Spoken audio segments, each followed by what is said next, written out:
Galerinha, a paz do Senhor. Primeiramente, me perdoa por esse barulhinho que tá no meu computador, tá um pouquinho chato. Mas vamos lá. Hoje eu não trabalhei, eu tive um tempinho para meditar um pouquinho na palavra. Eu estava lendo 1 Coríntios 6, do 9 em diante, que fala assim: Não sabeis que os injustos não hão de herdar o reino de Deus? Não erreis, nem os devassos, nem os idólatras, nem os adúlteros, nem os efeminados, nem os sodomitas, nem os ladrões, nem os avarentos, nem os bêbados, nem os maldizentes, nem os roubadores herdarão o reino de Deus. E é o que alguns têm sido, mas haveis sido lavado, mas haveis sido santificados, mas haveis sido justificado em nome do Senhor Jesus e pelo Espírito do nosso Deus. Eu estava meditando um pouquinho sobre essa palavra e eu estava me perguntando o que Paulo queria passar para nós. No versículo 9, os injustos não hão de herdar o reino de Deus. Alguns de Corintos, eles se deixaram enganar ao ponto de crer que se perdesse a comunhão com Cristo, negasse e vivessem na imoralidade e na injustiça, eles herdariam o reino do céu e que continuavam seguros. Mas será que realmente é verdade isso? Não. Paulo, no entanto, declara que a consequências inevitável do pecado habitual é a morte espiritual, a morte até mesmo para o cristão. Ninguém pode viver na imoralidade e ao mesmo tempo herdar o reino de Deus. Diante disso eu estava perguntando a mim: pode Deus me usar estando eu no pecado? Pode Deus me usar estando eu com a vida incorreta diante do Senhor? A resposta é simples: não. Deus não habita no meio do pecado. Ou seja, Deus não tem comunhão nenhuma com o pecado. Deus é limpo. Hoje em dia, quando falamos, algumas pessoas talvez tentam procurar algum termo para se justificar o fato de estar vivendo uma vida dessa maneira. Mas não vamos nos enganar. Deus não habita no meio do pecado. Uma coisa é você ser usado através do nome de Jesus, outra coisa é você ser usado por Jesus. Através do nome de Jesus você pode expulsar demônios.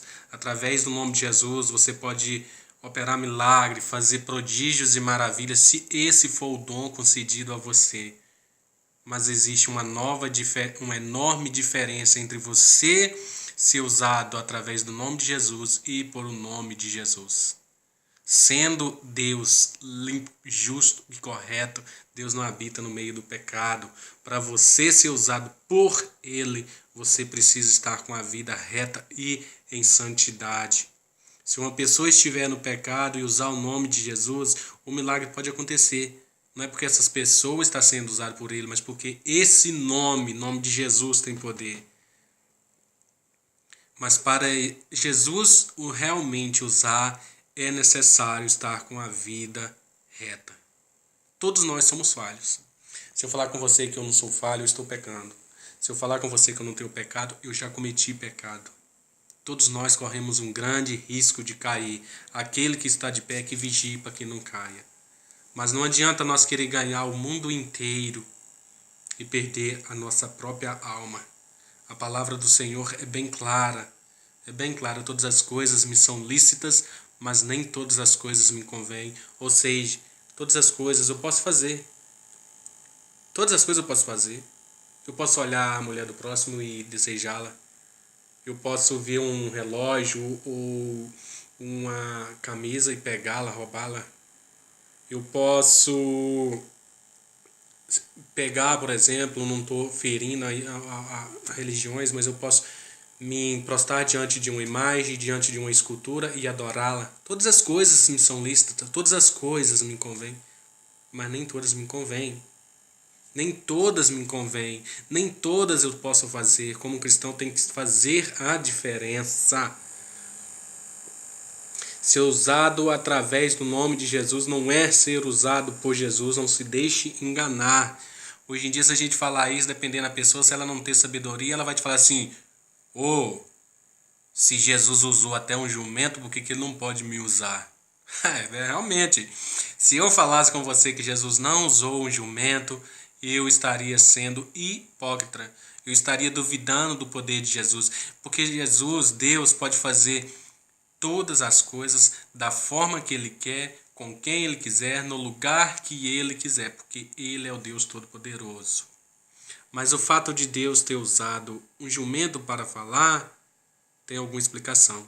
Nós não podemos pegar um versículo e basear nossas desculpas em cima dele. Deus usou esse jumento para falar, para repreender o sacerdote Balaal, para impedir que esse profeta cometesse uma loucura. E se eu falasse que Deus não usava, eu estaria duvidando da capacidade de Deus. Até onde eu sei, o jumento, ele é um animal irracional e não tem pecado.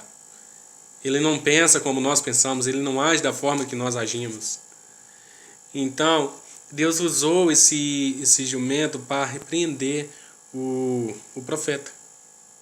Claudemir, como assim? 2 Pedro 2,16. Mas teve repreensão de suas transgressões. O mudo jumento, falando com voz humana, impediu a loucura do profeta. Quem era Balaal? Balaal, ele era filho de Beor. Eu não sei se é assim que fala o nome dele. Porém, a Bíblia me fala que ele amou o prêmio da injustiça. Balaque, ele enviou, uns príncipes, os mais honrados, para ir falar com Balaal que amaldiçoasse um povo que tinha saído da terra do Egito e estava acampado naquela região. Quem eram esses povos? Os hebreus. Os hebreus eram um povo abençoado por Deus. No primeiro instante, Deus proibiu a Balaal que isse. Porém, quando voltaram os príncipes ainda mais honrados, Deus permitiu a Balaal que isse ao encontro de Balaque, porém falasse o que ele falasse no coração dele. Mas conhecendo o coração do homem, conhecendo os nossos corações, que tanto a palavra de Deus nos fala que de todas as coisas que devemos guardar, que guarde o seu coração, porque dele é a fonte de vida, Deus sabia que o Balaal, ele tinha um coração corrompido. Então, nisso, Deus se irou e colocou os anjos no caminho para impedir essa loucura desse sacerdote. Só que o sacerdote, ele não teve a visão espiritual para ver os anjos, mas o jumento viu. Por 2 vezes o jumento viu. E as 2 vezes que o jumento viu, ele desviou. Na terceira, o caminho era estreito, não tinha como ele fazer. Ele deitou. Todas as 3 vezes ele foi espancado. Então ele falou para Balaal. Essa fala do jumento foi uma ação divina para mostrar a Balaal, para impedir a Balaal que cometesse tal loucura. Balaal, ele pode ter sido um verdadeiro seguidor de Jesus. Ele pode ter sido um verdadeiro seguidor de Deus. Porém, depois ele se afastou de sua fé. Como os demais profetas, que às vezes vêm conforme fosse realmente um servo de Deus, porém trazendo uma mensagem que nos tira do caminho do Senhor. Balaal, pelo pouco que eu li, estudei e entendi, ele não tinha um zelo genuíno com a honra de Deus. E ele também induziu o pecado e a imoralidade. Ele não tinha assim aquela preocupação pela a santidade do seu povo. Tanto que ele induziu o pecado e a imoralidade. Então, por isso ele foi morto. Se não me engano, em Números 31:8 fala sobre a morte de Balaal, que foi por espada. Portanto, gente, a minha conclusão que eu tirei desses versículos que Deus estava colocando no meu coração é: não se deixe enganar, não deixe o diabo se enganar. Se você está em pecado e fazendo a obra de Deus, se corrige. Se conserte o mais rápido possível.